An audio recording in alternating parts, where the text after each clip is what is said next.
see, I'll do my computer.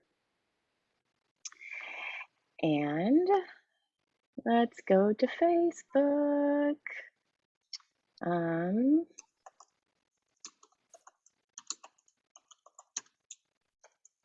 So thank you guys for joining me. And let's see, I'm going to share to a group, and that group is going to be Women La La. Okay.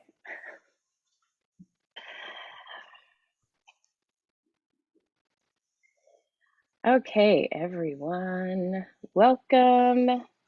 Happy Saturday morning. Saturday morning for me. Still dark here, 6 a.m. So joining me this morning for our first panel discussion is Anita Marshall. She's in the UK. Ruby Coupe is in the UK. Carol Lee is in the UK. And then Kristy, Iris, Sarah Marcotte are in the Eastern time zone in the United States. And hello, I'm Kris. I'm in the Central time zone.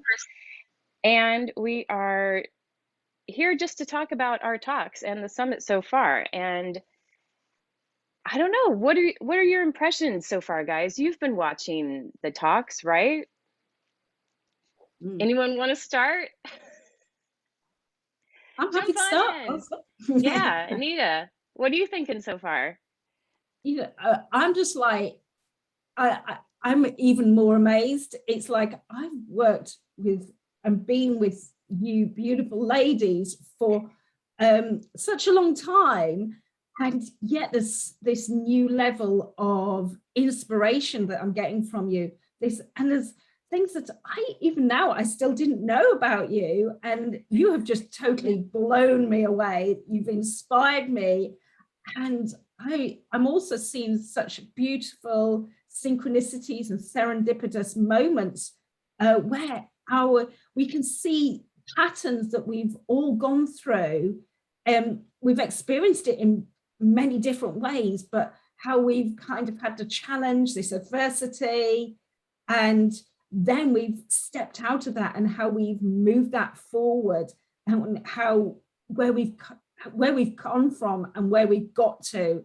And it's just that beautiful energy, and it's been so inspiring, and just so beautifully connecting, such beautiful heart-centered connection and sharing from all of you. So yeah, I have to just say, you have amazed me, and I know you, so I can just imagine what people who haven't been in your world are feeling and experiencing from everything that's being shared. Oh, isn't that true? Yeah, isn't that true? Like, there's so much about each of us that, I don't know, are we trying to hide it, or is it difficult to share? I mean, everybody has a story, I guess.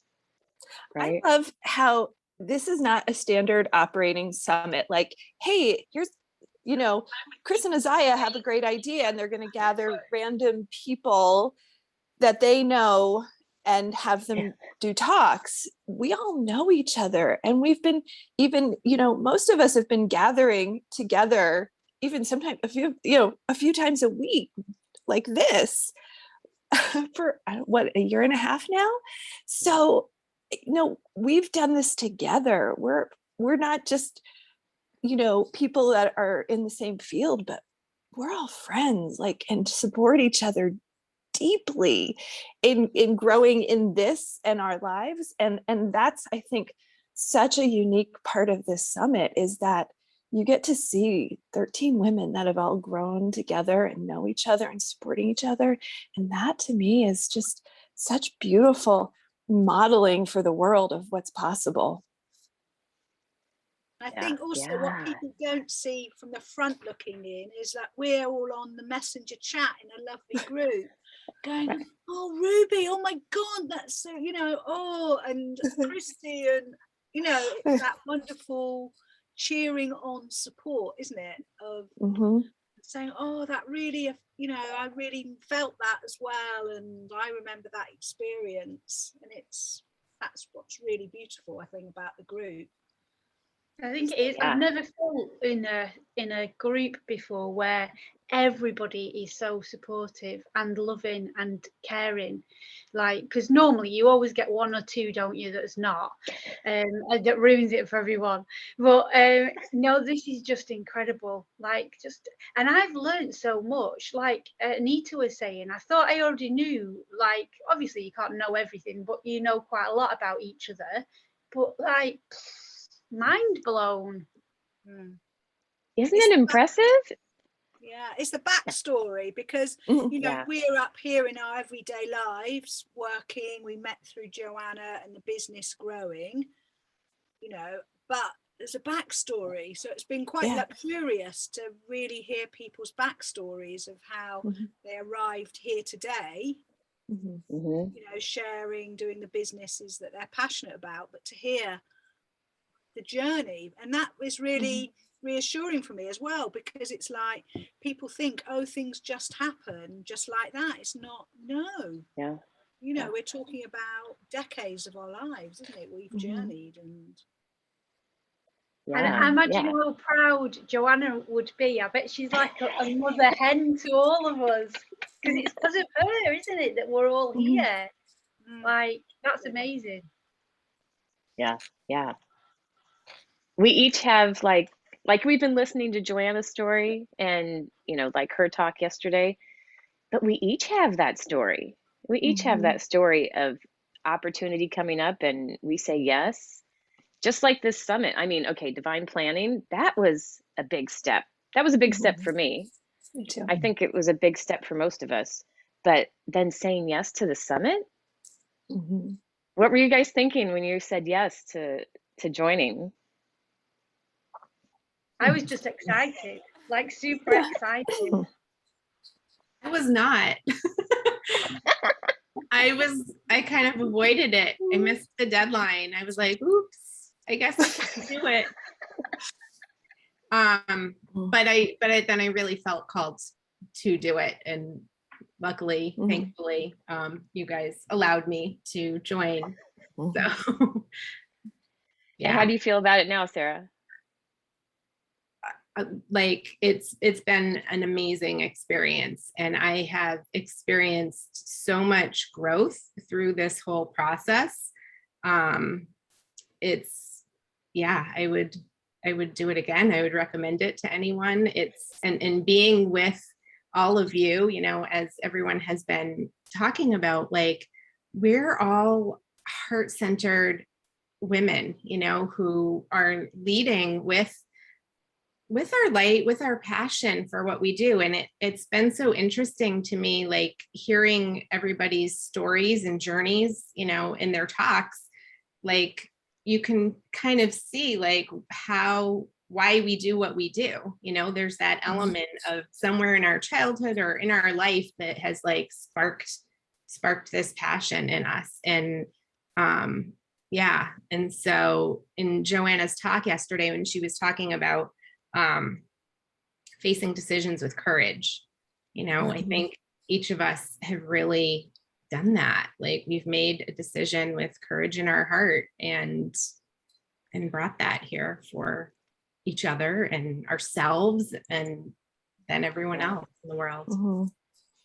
Yeah. And I think the beauty of it is that us knowing each other and seeing the light in each other is like, you know, Sarah, when you were like, I don't know if I can do that. And we're like, of course you can. Like, of course you can. And you have something brilliant to share that nobody else can share but Sarah.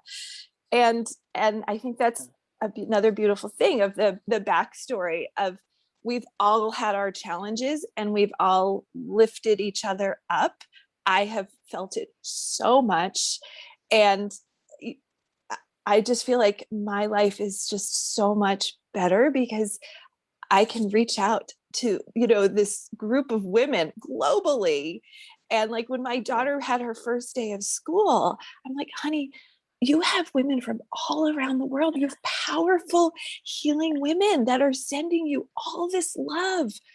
You Oh, are so safe. You are so guided. Like, I could feel it around her, you know, and to be able for my 7-year-old to know that and see that I get to model that for her.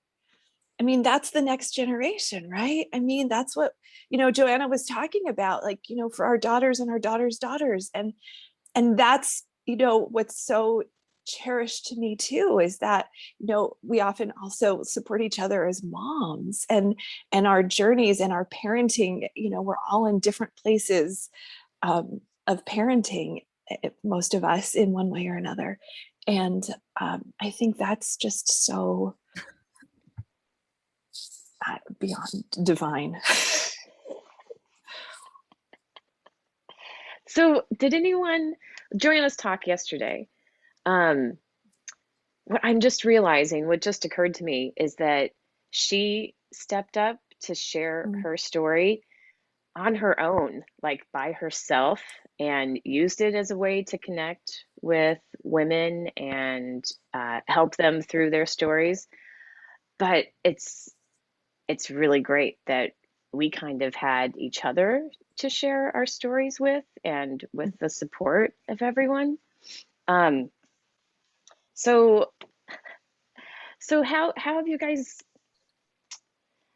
well, divine planning, we started growing there with our businesses, right? But then there's always the personal side. So how do your stories show up in your businesses?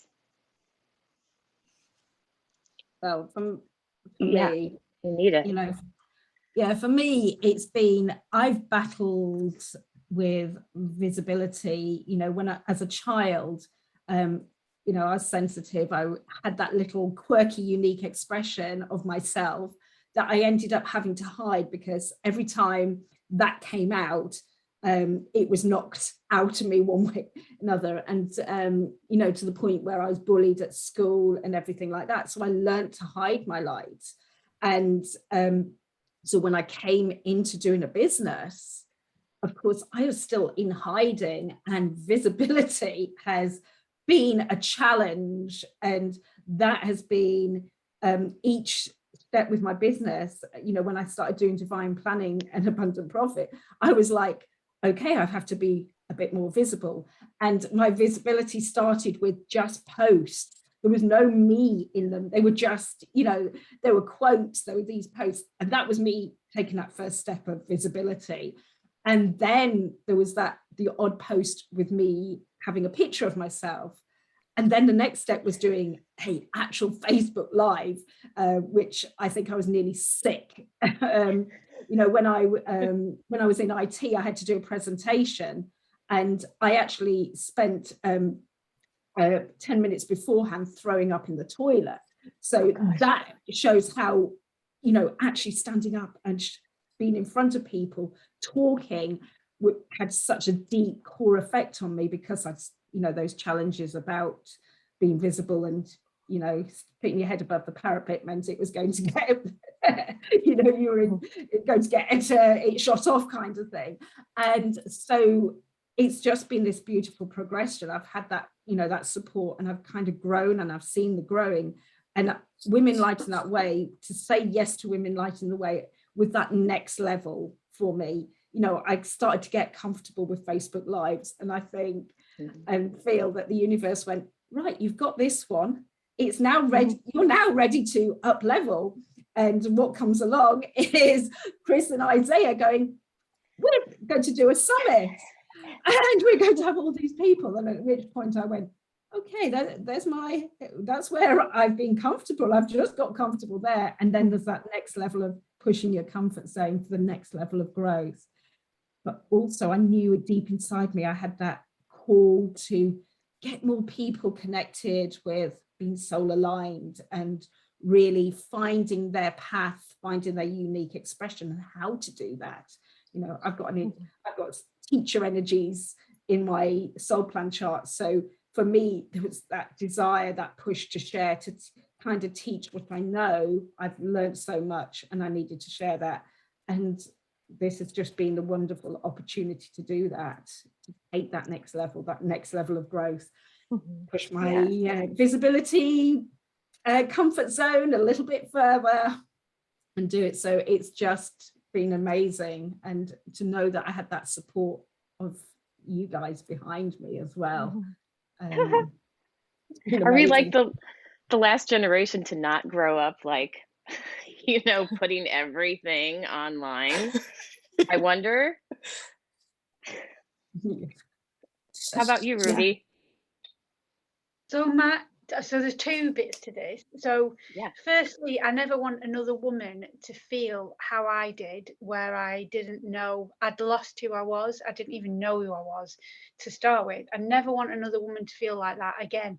So for me, sharing what I do, I want everybody to see how just incredibly amazing they are, and that everybody's got a gift. Even if you're at that point where I've been suicidal a few times many years ago, and it just feels like there's just nothing. But even in that moment, you've got this amazing body, your heart's beating, you can breathe, you've got hands. Like sometimes this sounds bonkers, but I look at my hands and I cry, because without my hands I wouldn't be able to make art, and that's an incredible thing. So what a blessing. So I never want anybody to feel like there's nothing, because there's always something. But for me, getting visible, because my business is called Dotty Delightful, and I did in-person things, I became Dotty Delightful, and Dotty Delightful was outgoing. She could speak to anybody. So it's almost like it was an alter ego kind of thing. And so, because I'm quite quiet, really, not that you'd know that, but I am quite quiet. So Dotty Delightful is this person that can go out, and she's bold, and she can do all this stuff. And then eventually, over the years, it was like it merged into me, and now I can do that. So yeah, it was almost like a trick to my mind that I kept backwards, and this other persona went forwards. And yeah, now I'm quite confident. I'll talk to anybody now. So yeah, so this for me, I just love it. I think it's just amazing. But what I didn't realize was how impactful these talks were going to be on me. I just thought I'd sit here, listen to them, and be like, oh, that's nice.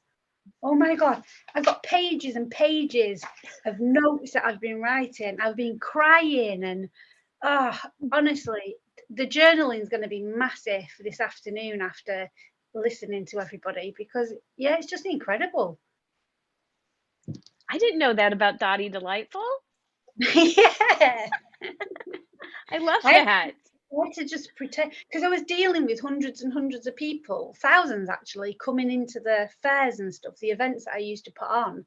It was like I had to shield myself almost, in a way, so anybody that said anything that didn't actually reflect on me. So she was like a character.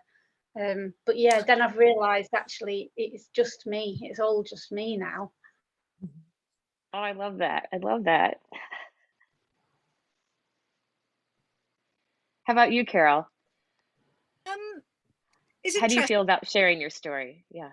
Yeah, I mean, it's interesting because sharing my sugar full story, my sugar freedom journey, that's sort of gone hand in hand with my business, because my business started, if you like, when I set up the free Facebook group to start talking. I was going sugar free, and it was a huge thing for me, because I felt so addicted. And I think the big word that always comes up for me around food and sugar is shame. So it felt like a real vehicle. My work has felt like a real vehicle for healing myself. Not only am I supporting other people, but every time I talk about the shame I felt about how I ate, and hidden eating, the secret eating, the binge eating, every time I share those stories, and other people in the group go, oh my goodness, yes, that's me. Oh, I thought I was alone. I thought I was the only one. And obviously not everybody has a different story, but as those, it's almost like a little resonance. With each resonance of connection, I healed another part of my story. And I'm talking 54 years of sugar full eating. I was 54 when I gave up sugar, and that's a long time. That's a huge deal, really. And So, you know, sharing my story, I'm quite used to sharing my story, I think, because I do that a lot in my group, because I think that's, you know, part of healing is knowing you're not by yourself. And part of healing is, because I always say to people, if we have shame, we shut any movement down. It's like transformation cannot happen through a place of shame.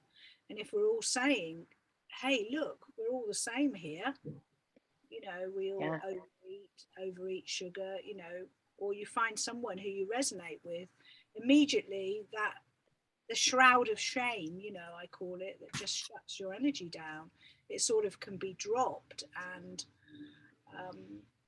so it's interesting, how do I feel about sharing my story? I feel both extremely vulnerable and exposed, because, you know, there's still elements of me in there that feels ashamed, that despite everything I knew about nutrition, being a nutritional therapist, generally healthy eating, all that sort of stuff, despite all that, I still had decades of my life when I couldn't control my eating. So I feel both still vulnerable, because I'm sharing with the world my soft underbelly, if you like, but also I'm hopefully inspiring others and saying, you know, it's interesting, you know, it's like, because I always think information is power. If people can understand, I always say to people, you know, this sugar-free thing, it's not personal, it's biochemical. You know, you're not weak-willed, you're not this, you're not that, you're just addicted, and addicted is a biochemical thing, you know. And when you understand that, it sort of takes the personal out of it a bit. So, you know, I'm a teacher healer, probably in equal measures. If I think of my archetype in the world and what I'm here to do, it's teaching, as in sharing information, and healing, as in supporting people to heal their stories. So yeah, it's a mix of feeling vulnerable, but also empowered, feeling helpful, feeling, wow, more people out in the world can feel better about their relationship with food by hearing some of this information. So it's a mix. Yeah. I'm just looking. How about you, Sarah? Oh, sorry. Go ahead, Carol. Lots of comments on Facebook. That's all. Yeah, I was just checking that. Getting comments. Okay. I don't know how to. Just see, Ruth is saying, Carol, your vulnerability made your talk so powerful. And Becky said, knowing you're not alone is such a great help in healing and self-acceptance. Thank you. So I'm just trying to look on my phone at times. Yeah, me too. We've kind of been answering one of Ruth's questions here. Did any of you have a fear of telling your story? So she's asked a good question there, and I think a few of us have just kind of touched on some of our fears of doing that. So yeah, maybe some more of us. How about you, Sarah? Yeah, I mean, I had a lot of fear of telling my story. Shame is something that, you know, I really had to meet with compassion in myself. And yeah, so my willingness to, I'm also looking at Ruth's next question here. These good questions, Ruth. How did you all know what to talk about, and how did your willingness to be vulnerable evolve through the summit process? I was guided to talk about shame, and it's something that, you know, my spirit guides told me, this is what you're going to talk about. I was like, no, I really don't want to. But as I said in my talk, you know, the work that I do with clients, like people are amazing. I'm so grateful for the work that I do, because I get to be with women and children and teenagers who are willing to be with vulnerable children and teenagers. Echoing. And seeing them like face their feelings, face their traumas, and, you know, own things and own their feelings and own their stories, like, and seeing them come into their power through that is just so incredibly, like, honoring and humbling, and and sparks courage in me, really and truly. So, when I thought of sharing my story, that was a big part of it, is like, you know what, like, people have trusted me for years with their stories, and I am going to put my trust in the universe here and share my story, because every client that's shared with me, I think you were speaking about this, Carolee, too, like, other people's stories like resonate and inspire me and help further my own growth and my own healing. And it's really a beautiful process to witness that level of vulnerability, openness, willingness, compassion, and oneness. We all have similar stories in one way or another. And so to be a part of that is a real honor for me, and really inspired me to show up here and kind of pay it forward, if you will, like, put myself out there in service of, maybe I can be a light for someone else. I've had so many amazing lights in my life and brought me to where I am. So I want to be a light too for others. Yeah. Thank you. You are a light. Thanks. Sorry, Right. sorry, I'm just gonna go for a second. A wasp's come in my window. And Ruby probably doesn't kill wasps, right, Ruby? No. You carry him outside. She's going to guide it out gently. Kristy, your video that you posted yesterday, I just have to tell you, I loved it, because, I mean, like all of our talks, you hear something and it's like, oh my gosh, like just those little aha moments, which all of our talks are, I want to say, riddled with those aha moments. Like, so especially, I have a garbage can that doesn't have a lid in the kitchen, and I always loved it because it's like, it's really nice. It's a really nice garbage can. And it was such a process finding the right garbage can for my family. Like, is that weird to say? No. I've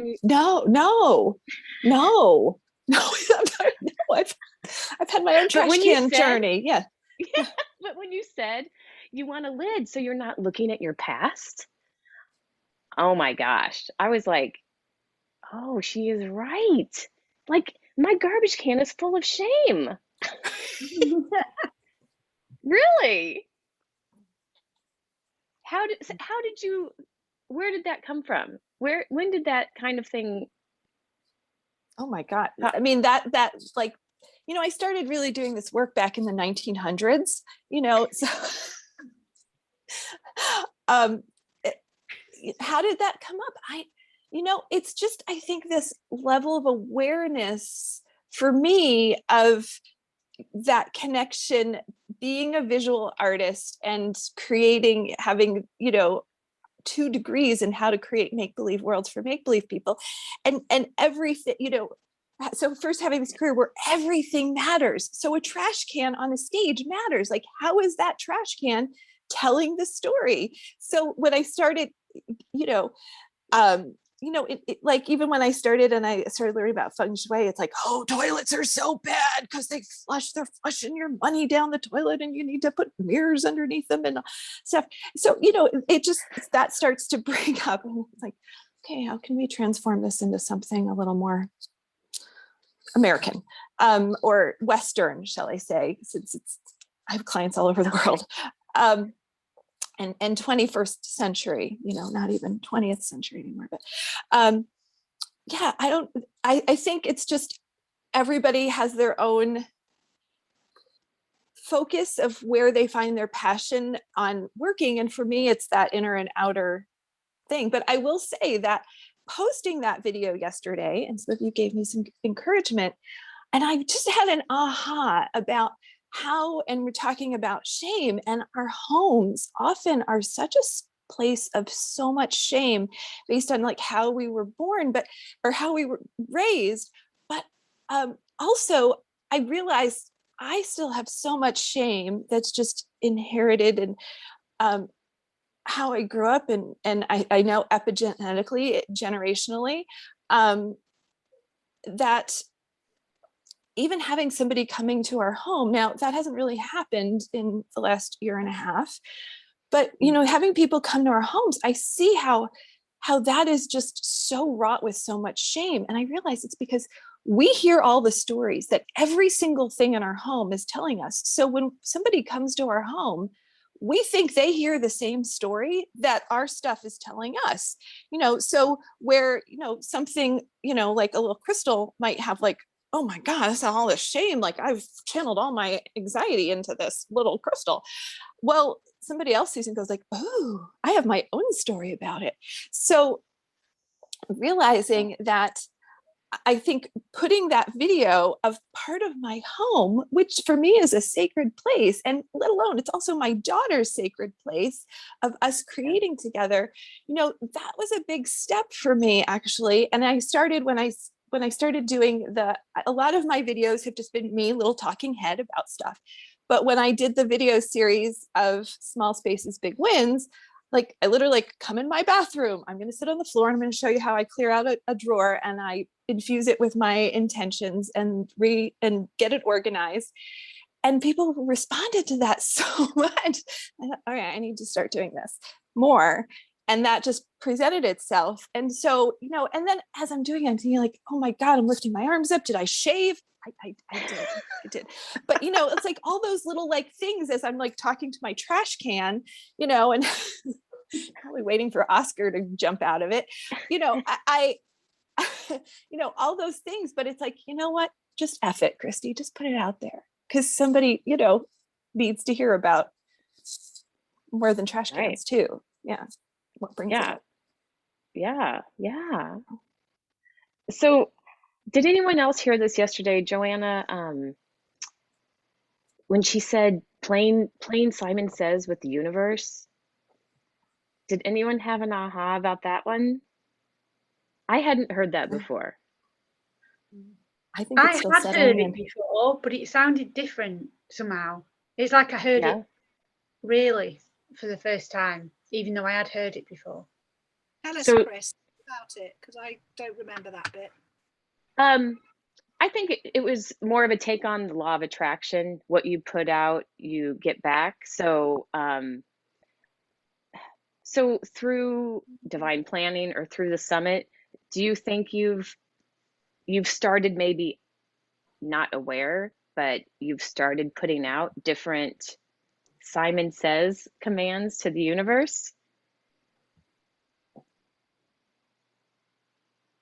Anyone want to jump in? I think maybe rather than putting different, I think it's maybe been an amplification. Does that make sense? Okay. Yeah. I'm saying is different, but it's like it's a bigger stage maybe, or you've been handed a megaphone that you can have more emphasis about it. That's, for me, that's more how I see that. Yeah. I realized. What did you notice, Kris? Because you obviously said it spoke to you. Well, you know, you can hear something 100 times, but then that, you know, that 101st time, there's a different word in there, and it's suddenly like, oh my gosh, yeah, that's what I've been doing. I've been playing Simon Says with the universe. So I don't know. Simon says, I'm not worthy of a nice house. Okay, here you go. You're not worthy of a nice house. Here's your not nice house. I'm not worthy of, oh my gosh. Let's think, Kris. I'm not worthy of a nice car. That's been my most recent silly thing. I'm not worthy of a business. You know, I'm not worthy of having listeners or followers or people in my group or this is hard. Simon says this is hard. Simon says this is going to be difficult. And then you've got, on the other hand, you know, the ease, joy, and flow. So being conscious of that, being aware of, okay, what am I putting out there? It was just a new way for me to hear it. That really helped, or that's hit me in a different way yesterday. It was a little different. Thanks. So Kris, can yeah. I play host for a second Yeah. and ask you? I Yeah. would love for you to share, because it's been a beautiful unfolding from you first talking about like wanting to do talks around the US to Isaiah saying you need to do it online first. You need to do it online first. And you two have created this amazing partnership and have led us through this journey so lovingly and with a firm hand holding, you know, I often say Isaiah has fuzzy bunny slippers that kicks us in the butt. So tell us about that. Can you share more about your journey in this? Because we're all here because you guys did every step and it's so beautiful. To me, it was like, ooh, this sounds like fun. Like, let's play Summit. You know, let's play businesswoman with, you know, I don't know, a story to share. Let's play organizer. That's what I felt like I was doing. Like, ooh, haha, wouldn't it be fun if we did this? And then, you know, watch out for the time you have someone like Isaiah around, because she's like, all right, I've got it, you know, like I've got the platform, I've got the tech. She'd been waiting for somebody to say it, it seemed. And so, you know, that's when it doesn't get dangerous, but that's when stuff gets real. When someone is like, I heard you and I'm going to take you up on it.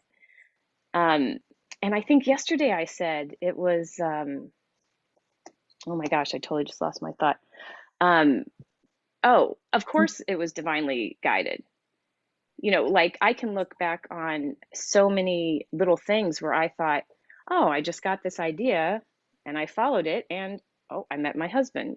Oh, I just got this idea and I followed it, and oh, now I've got this awesome job. And so I don't know why it took me so long to realize that obviously, you know, the idea was planted, and, you know, I said yes. And that was kind of scary. I mean, you know, it felt kind of silly. Were we in a power hour, I guess? And I said, I think I just had this idea that Joanna, because Joanna, our business coach, gained a whole lot of followers in December, January, and just kind of exploded. And it was like, oh, Joanna is rising, and the rising tide lifts all ships. And I think that's what it was. Like, there goes Joanna, and oh, how about we all rise up with her? But, you know, I have this notebook of all my notes from the beginning, and it really just started with, ooh, here's a good date. Oh, this would be fun. Ooh, we should ask everybody in divine planning. And oh, we all have a story. We can all share a story. We can all do this. And yeah, nobody, when we first asked, there was nobody who was like, oh, me. I mean, besides Isaiah. Isaiah was like, yeah. Everybody else was like, what'd she say? What is she? I don't, you know, like everyone was kind of like that. And then then we started making individual like efforts to reach out to everybody individually. And I don't know if anybody was like, oh yeah, let me share my story of shame. Let me share my story of struggle. That sounds great. Like, that's just what I've been waiting for. But it's been so funny because I found such a great partner in Isaiah, because we've got this, I'm like, ooh, maybe we could do this. And then Isaiah's looking at the checklist. Well, wait, we got to do this. We have this. And it was just a really good balance. And so I'm really thankful to her for keeping us on track and keeping everything going. And isn't this fun? Like, it feels like a play date almost, but it's a play date that's like telling so many other women that they're not alone. I mean, basically that's what it comes down to, that you're not alone. We've all had struggles, and we've all done things that we're not necessarily proud of, but then we've grown through it. And just telling everyone that they're not alone. So like, Anita, I had no idea that you worked in IT, and I'm trying to picture you in a suit and like you said, doing a presentation. And Ruby, there were so many times during your talk that I just laughed out loud, and I thought, oh, I shouldn't be laughing at that. That's not really a funny bit. But it was just your manner of like, oh, okay, I'll do better. Like, now I know, now I can do better. And Sarah, just the deeply personal experience. And every woman has been either in that situation or near that situation, or, like we've shared a little bit of similar backgrounds and childhoods, and then with Carol, I fessed up to having a bag of gummy bears next to me at all times. And it's the party size. I have the party size gummy bears, and they're always down there for me. So, thank you, ladies, for joining in on this. It's been so rewarding, and everybody, it's been incredible just seeing the steps everybody has taken, and sharing the story and learning more about the tech. I mean, yes, here we are. This is the we're the bridge generation, right? With the internet and analog. And so, there's a bit of a learning curve for all of us in creating these things. But thank you so much for coming along for the ride. And I think we can all know that we've reached somebody new through this. I just have to say, what made me sweat, Ruby going from having weed in her toaster story to hiring a room that's £3,600. It's like, how extreme can you go? I had to cut loads of my talk out as well, because it ended up about an hour, and I was like, oh, which bits do I cut out? So there's more. But yeah, no, it was just like that journey. I was like, really? What is that all about? And I just loved your kind of how everything is just done in full, you don't do it small, you go big when you go for it. So yeah, that was beautiful. I was thinking about that though, the other day, and I thought, where does that come from? Does that stem from, because like Kris, my parents got divorced when I was 7 as well, and that's a funny age. It's like a real impact age, and I think I have this inner thing that I want to please everybody, and I want to prove to everybody that I'm enough. Because I didn't have my dad around and stuff, I think I didn't get that what do you call it, not feedback, like that what's the word, where the praise. I didn't get that praise from him, so it feels like I have to do these big bold things to get praise, and then it makes me feel like, oh, I'm all right, I'm actually all right. But when Sarah was doing her talk, I was writing a gratitude list for all the different stages of my life, because I really resonated with Sarah's story.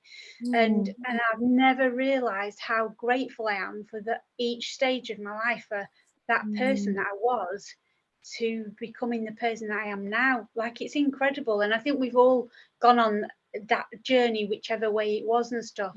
But how amazing it is, all us when we were little, or when we were teenagers, or in our 20s, or being a mom, or, you know, everything. It's like flipping amazing. So I think this whole, even though we've reached other people, I think for me personally, and I'm sure for a lot of us, it's reached us in different ways as well, even more than before. So Ruby, how do you think you, I have a question, a panel question. What did you learn about yourself in the process of the summit?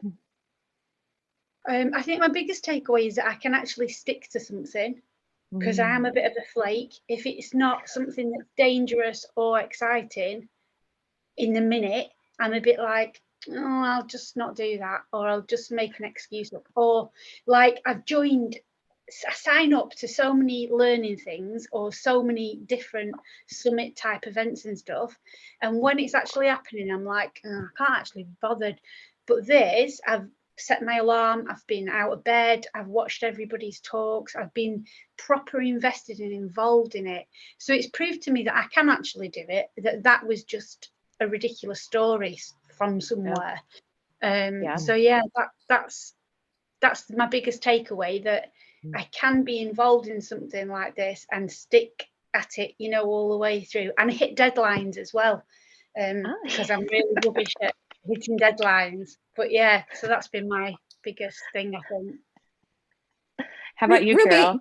I'm sorry. Oh, wait, can I just go back? Yeah. Ruby, we watched you get a bachelor's degree during a pandemic.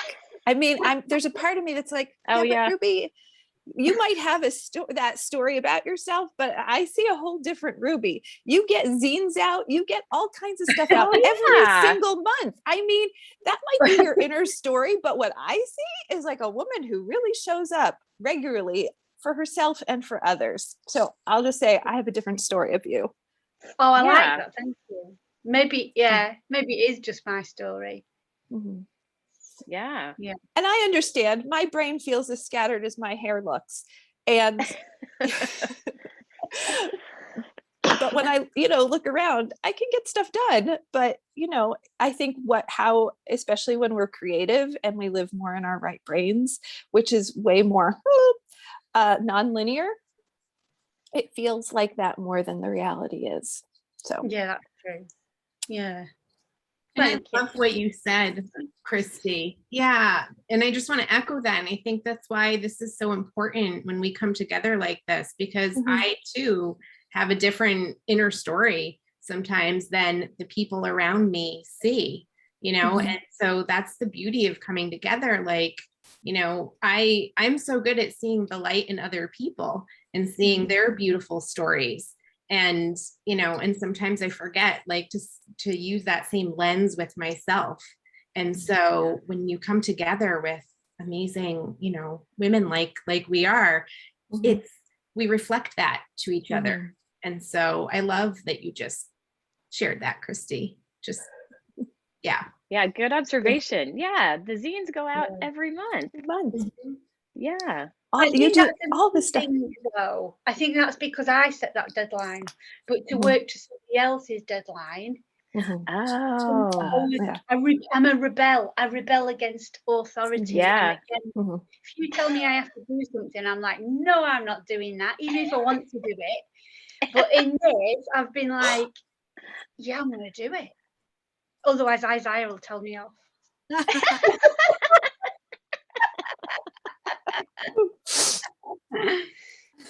Carol, did you learn anything about yourself through the process?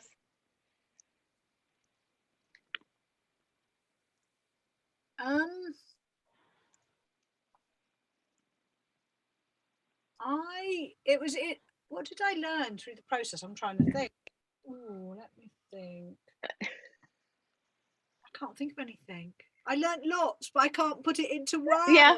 Okay. Girl, Okay. I feel like your journey might have, I felt it was living out through your new chickens that you got. Like you had these two sweet little, like as we were doing this, I felt like the chickens, your little chickens, you adopted these two, like, you can tell the story, but these two sad little rescue chickens. And, you know, we were all cheering like Bridie on to lay an egg, you know, like I felt like that was somehow like your outer story was like through the somehow like I mean, I think what I did learn, I think what I have learned, and I will say about the chickens, is my lovely chickens, is I think I learned to be part of a group. That's what I often feel, that sometimes I'm pretty good by myself. I'm a self-starting sort of person. I have a bit of a story that I'm lazy, so then I overcompensate, because if I think of it rationally, I'm not lazy at all. So it's been quite nice to be as part of a team. This felt like a little team effort. And it's been quite nice to be managed by you and Isaiah, you know, get my email from Kris, you need to do this week. It's like, oh, that's nice. I don't have to make. So it's been quite nice to be part of the team and to allow myself to be supported by everybody rather than think I have to do it myself. And that's and maybe that's what you see in the dear hens. Basically I have 4 hens now, but 2 I got rescued last year and we had one that died. So when Rosie died, we decided to get 2 more rescue hens. And these had been caged birds, and they were, one of them particularly, Bridie, sweet Bridie. We call her Bridie Lightfoot because there's nothing to her and she skips around. But, you know, it's just been watching them be integrated with the 2 others who were very mean to them to start with, of course, because that's what I do.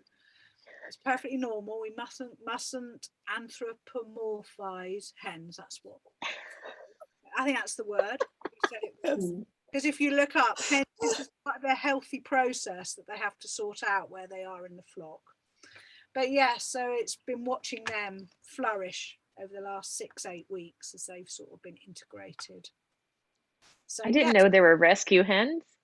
Yeah, no, there were 2 we got last year, well 3 and then 1 died. 2, they were barn hens, but the ones we got recently were actually caged birds.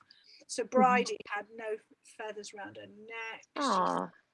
She absolutely stank because she'd clearly not, because Tilly, the other new one, she'd obviously been all right because she was much more feathered. And I think, you know, it depends on their personality. If you're crammed into a cage with 4 others, she was clearly, she wouldn't eat until all the others are gone because she's obviously used to getting what's left, you know.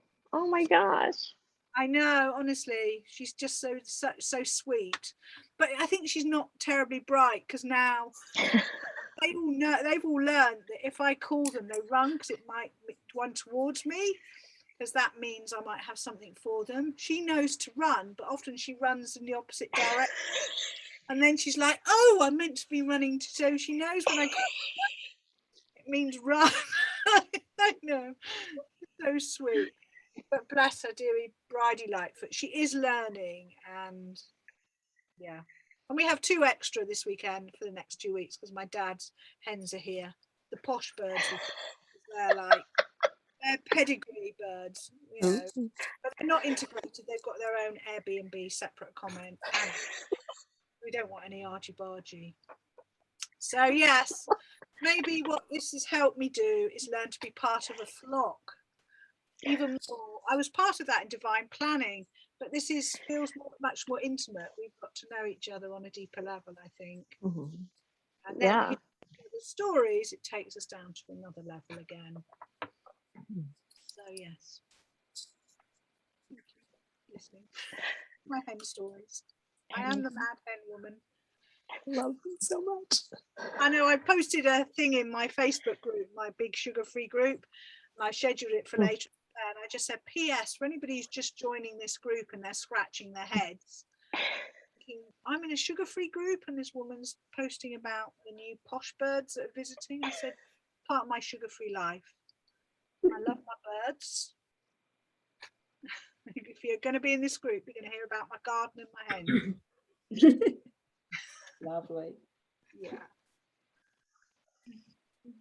I was going to say, Kris, did you realize how divinely timed this was energetically from the moon cycle? No. You Oh, know, no, tell me. Because of course we had the new moon in Virgo, and Virgo is this moon that's the sacred servant of the zodiac, and it's all about bringing healing and transformation into the world for ourselves and into the world. And it's like the moon obviously is that beautiful, reflective, shining a light quality. And interestingly also, because I link it to soul plan energies, it's linked with the 10-1 energy. So that's healing, transformation, but also the challenge aspect of a 10-1 energy is about overcoming perfectionism. Oh. And it's about, you know, not having to be perfect and just getting your light out there, and not being overcritical. And I feel that has also been part of what we've been doing, is because sometimes what holds us back is thinking we've got to have everything perfectly sorted. And you know, this timing to that new moon just at the beginning of the week, and then as actually doing this and as kind of growing as the moon grows, because we've gone from that dark moon where, you know, you're in that kind of hiding in yourself, kind of reflective, and we've kind of, just as this has happened, we've gone into that crescent moon and the growing of the light in our skies just as we're shining. Nice.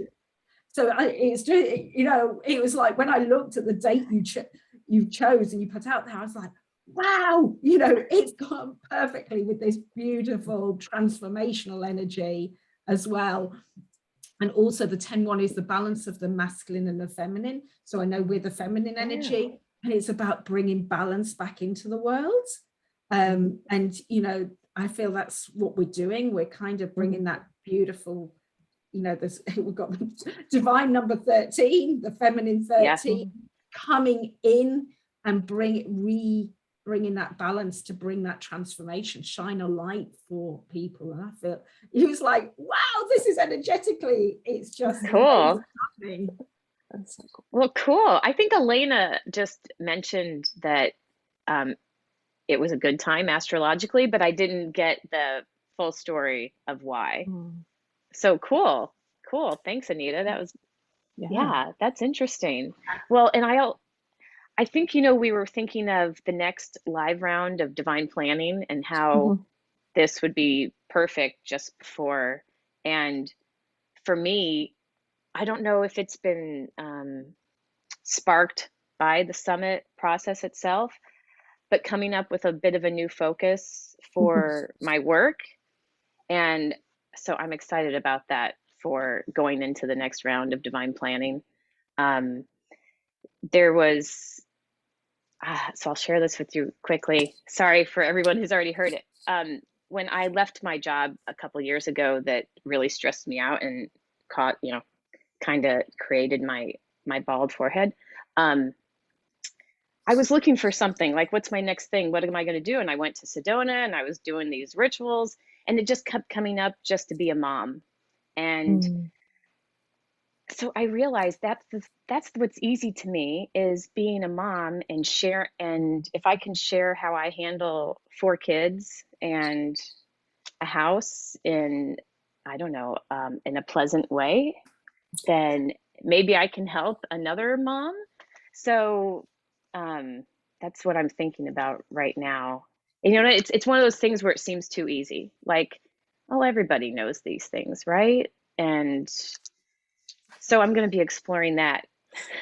I'm going to be exploring that in this next live round. Oh, exciting! Yeah. And it looks like we have some new members of Divine Planning. Ooh. And I hope they're not freaked out about, do we have to do this? Is this something? But isn't it interesting that it took this event for us to learn more about each other? Yeah. Like, I think maybe it was just a personal thing for me because I want to know everybody's story. I want to ask everybody, well, why did you do this? And how did you get there? And well, then what happened? And, all of those things. I just checked the comments, and Katish was saying that tonight Yeah. the moon moves into Scorpio. So still continuing that Scorpio energy. Scorpio, it links with the 14-5 soul plan energy. That is inspiring people through your own journey and your own story. Oh, chills. Wow. And that's Wow. like that 14-5 is, people with the 14-5 feel that desire to share their journey, share their story. And what we timed it with, this panel is doing that. We're kind of sharing our stories, and the whole of this summit is about sharing our stories to inspire, to help people to reflect on their own lives and see where they maybe could make changes, need to move or shift, or how they could be shining their own lights as well. Yeah. Right. It's amazing, really, isn't it, when you think about it? Like how everything's just all connected. Oh. Isaiah was asking a question in the thing. I don't know if you saw it, Kris. She said, how did your business grow and evolve during the prepping of the summit? Oh, is that what you asked before? Oh, well, kind of, but Oh. I don't know. Is that a different take? Because we were all like our giveaways. I guess everybody had something for a giveaway, but then coming up with oh no, Anita, landing page Oh no, and a freebie. this was the kick butt I needed. I had my ebook in my head for God knows how long, and then the summit came along, and you wanted a freebie, and oh my God, Isaiah's little fluffy bunny kick up the butt, get something, do something, that got me out of procrastination, and I got it done because of the summit. And Cool. when I put that out, that also meant more people connected with me. I got some really wonderful feedback through after I wrote the ebook, got it out there. And the summit definitely evolved my business, and it got me something out there that really felt aligned with and kind of shared what I wanted. So yeah. Oh, cool. It has definitely helped for that. I think there's huge value in accountability and a deadline, and I think we're all solopreneurs, or whatever the word is, and that can sometimes, that's what Joanna always teaches us, if we fail to plan, we plan to fail. And I think this summit has sort of emphasized that, because we have had to get stuff done, we've had to step up, we've had to get organized, and stuff that we might have let slide away a bit because it's easy, because the sun's shining, because, do you know what I mean, all those stuff. I think it's it's reminded us that value of accountability, and also we're accountable to us, because I can make myself deadlines for something I want to do, but then I can decide to not do it. But if you're doing something as a group, and you don't want to let other people down, so again, there's that thing I said about the value of learning to be part of a group. I upgraded my website as well because of this. Oh, nice. It didn't have the tech on it to make landing pages and all that kind of stuff. So that was like the kick up the bum for me. I was like, right, I best do it. It came at a perfect time for me because my daughter just started school last month, and I had 16 months of pandemic homeschooling. So I was trying to get my business in, trying to create stuff at 5 a.m. and 15 minutes, in between interruptions, which they say that parents who work at home, or mothers that work at home, are interrupted every 3.25 seconds. 3 minutes and 25 seconds. That's the average number of interruptions.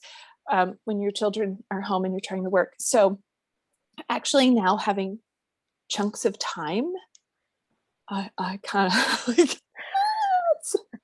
I've had, and I've had a little integration of like going like, oh my God, this is a totally new world for me. Because before that, for her kindergarten, she's in 2nd grade, her kindergarten year, I had actually started an alternative school that was homeschool, private school hybrid. So she was in school 3 days a week, and then we had adventure days 2 days a week. So for her schooling, so I still was, and I was at her school, creating it. So this somebody else being in charge of her education is totally new. So it's just perfectly timed, and it was such the gentle kick in the butt that I needed to just get me rolling again. And now I've got like all these plans, and I'm so excited to do so much more. So yeah, got my ball rolling. Cool. Yeah, I didn't even have a website. So when there was this like list of things that we, needed to include information about ourselves and our business, I'm like, I don't have any of that. So yeah, this was a huge business growth for me, creating a website, figuring out what is a landing page. I didn't even know, but now I've created one. Hopefully I can do it again. And even with like my offers, because I've been comfortably working in my psychotherapy practice. And so while I've had this desire to get out, into a global audience, I haven't really acted on it so much. And so the summit really helped me do that and really think about like, how am I going to show up and what am I going to offer to people? And so, yeah, creating a website while planning my talk and everything, I was like, whew, it was a lot, and it was worth it and contributed to growth. Yeah. Cool.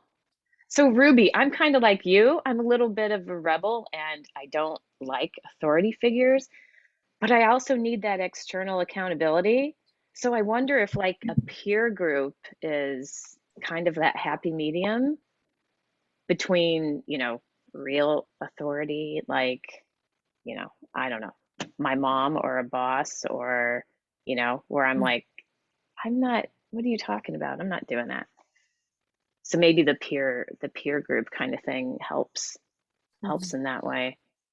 Definitely. And like Carol said, when we got the emails off you each week and it said, right, you need to do this, this, and this, I was like, yeah, I can do that. I don't want a boss. Like, I'd hate to have a boss. But sometimes it'd be so nice if somebody just emailed me and went, this is what you need to do this week. Get on with it. And I was like, yeah, I can do that. Right. I keep thinking maybe I need a VA. Can VAs do that? Can they tell me what I need to do? That'd be so good. Yeah. Well, we could create like a boss train email where we all email each other going, this is what you need to do this week. And then we'd be all like, oh yeah, we'll do that. Or else like showing up at a divine planning and then having Joanna call on you and say, what are you doing? Yeah. What is it? But now with more people, it's like, we can almost hide.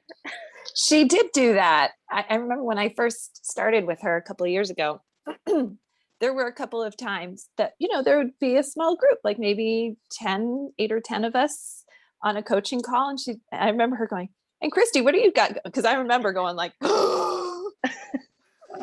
like, what do you got going on? I was like, she just called on me. So yeah. I remember one of the first calls I was on, and you were in the hot seat with the screwball scramble. I remember that call. That's always fun. Yeah, the screwball scramble. Getting out of that.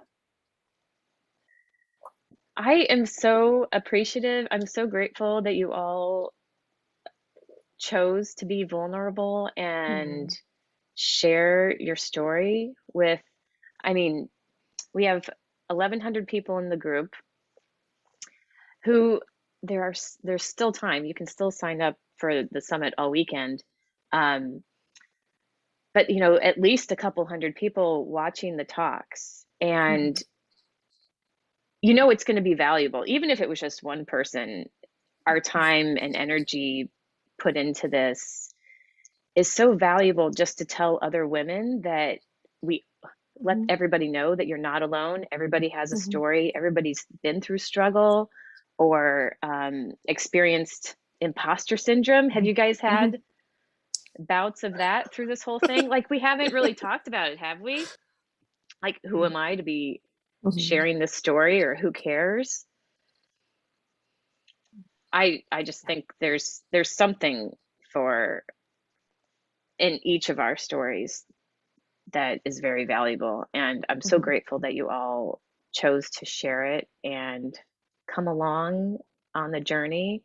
And like, who knows, like we talked about the ripple. So you know, we had these categories that, you know, at first they were very exciting, the healing, the empowerment, and the ripple.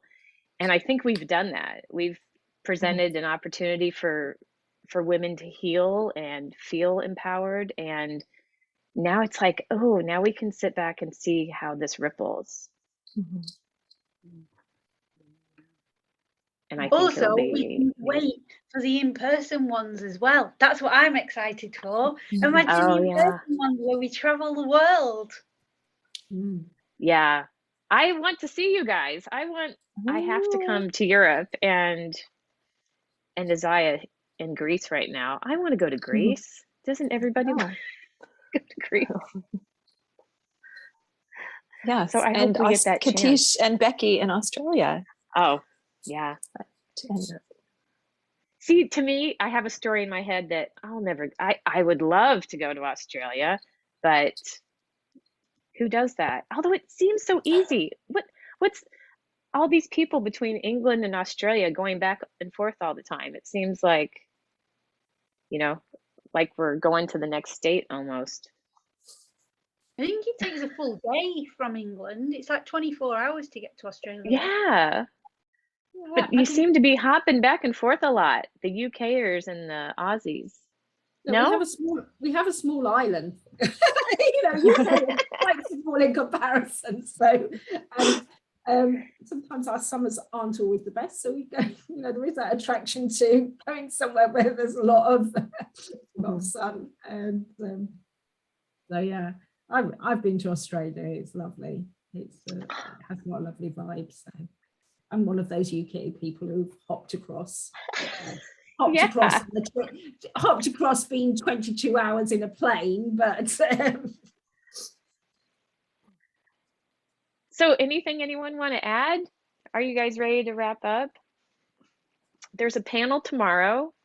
So the talks have been released for today, and tomorrow morning Isaiah will be hosting a live panel discussion. Of course I don't have my list here, with Katie and Joanna and Becky and Lo. Who am I forgetting? Ruth. Okay. So those, they will be speaking at the same time tomorrow, also in the group. And then we have 4 more talks that will be released tomorrow. And when you register for the summit, you're entered into the prize giveaways, and you have access to each speaker's freebie.